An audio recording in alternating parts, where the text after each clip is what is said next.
बोलिए श्रीमन्नारायण भगवान की जय। प्रिय भक्तों, मार्गशीर्ष मास की पूर्णिमा बहुत ही महत्वपूर्ण होती है।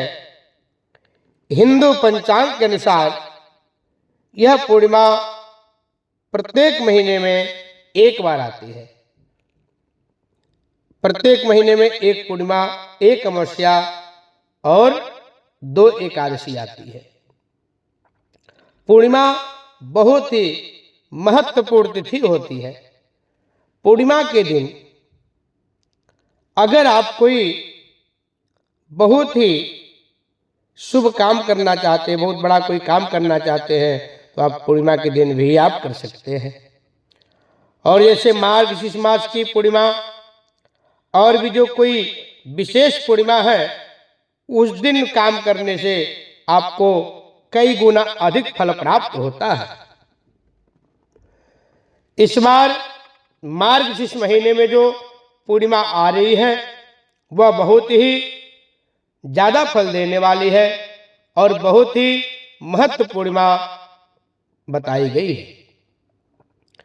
मार्गशीर्ष महीने की जो पूर्णिमा है यह 15 दिसंबर को है, दिन रविवार है। 14 दिसंबर को शाम को 5 बजे पूर्णिमा लग जाएगा, परंतु हमारे शास्त्रों में, हमारे वैदिक पद्धतियों में जो सूर्योदय वाली तिथि लिया जाता है, तो उस हिसाब से देखा जाए तो पूर्णिमा 15 दिसंबर को है। 14 दिसंबर को बिल्कुल मान्य नहीं है, क्योंकि वह सूर्योदय में नहीं हो रही है। 15 दिसंबर को 2:35 पर पूर्णिमा खत्म होगी दोपहर में। उदया तिथि के हिसाब से पूरा दिन पूर्णिमा का पूजा होगा, पूरा दिन पूर्णिमा का कथा इत्यादि होगा।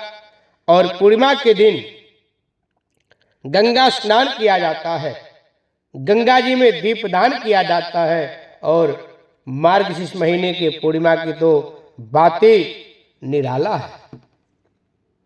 प्रिय भक्तों, आप लोग भी कोशिश करें गंगा तीर्थ आदि पर जाए,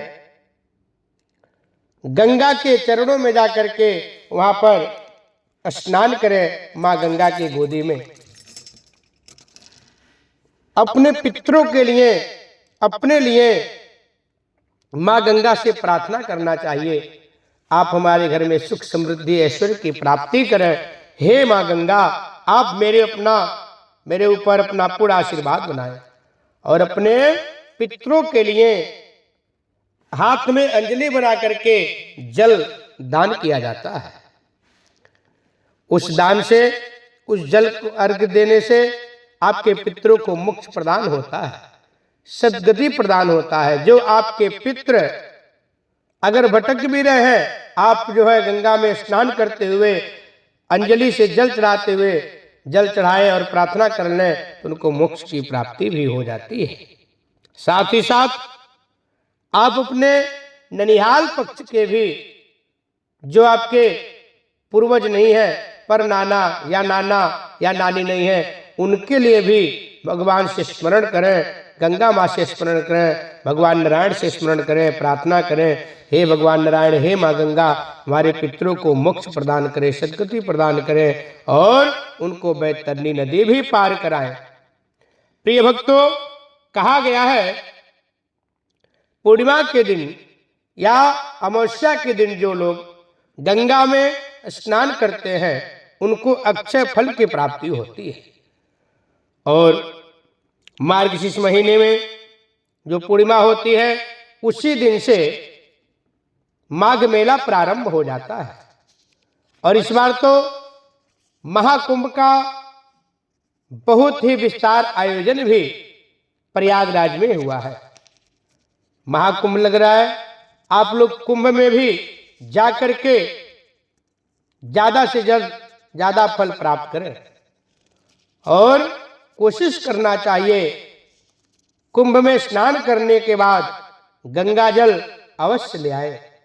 वह गंगा जल इतना ज्यादा पवित्र होता है, कुंभ का गंगा जल इतना ज्यादा सर्वशक्तिशाली होता है, क्योंकि जब कुंभ लगता है तो सारे देवी देवता जितने होते हैं सब लोग आकर के उस स्थल पे और उस धरती पे वास करते हैं, विचरण करते हैं।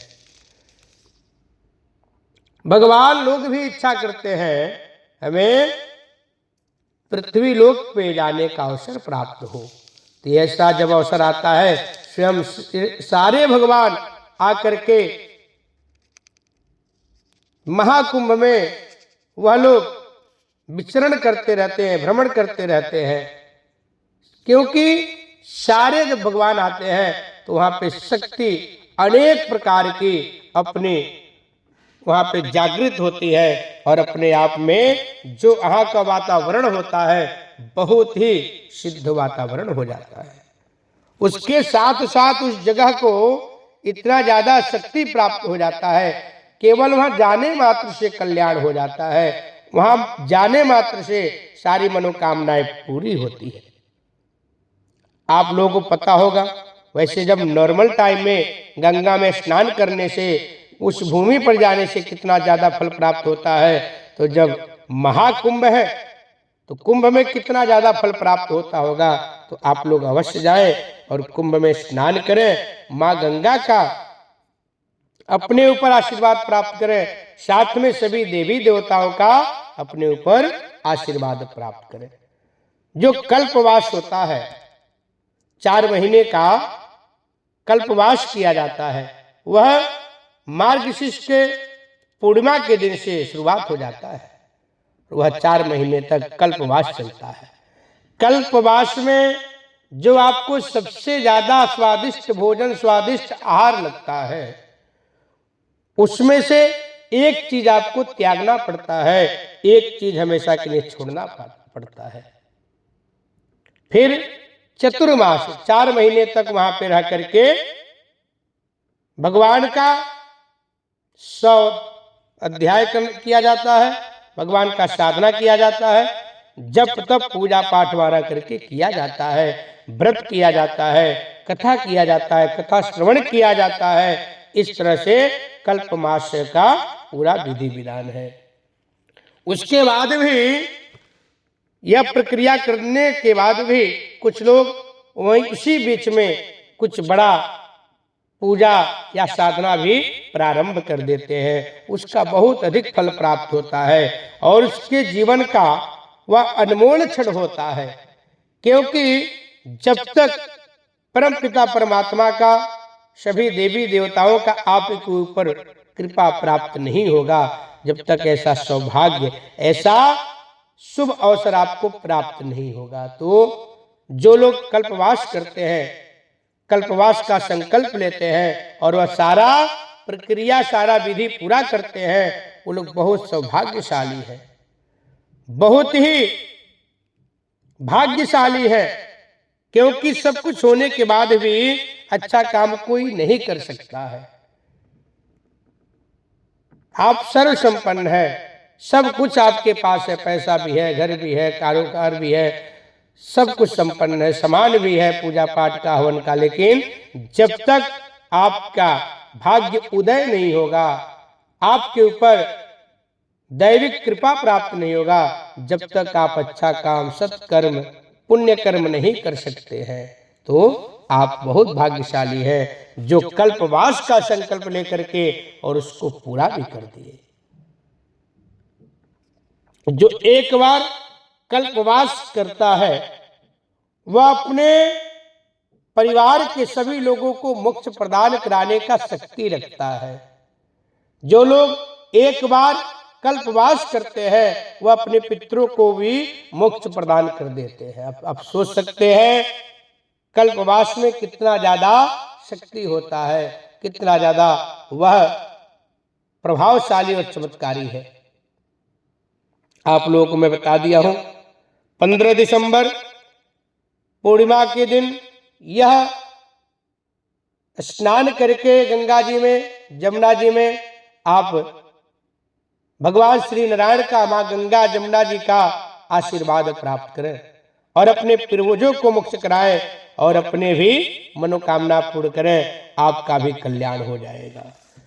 बोलिए श्री कृष्ण भगवान की जय, बोलो श्रीमन नारायण भगवान की जय।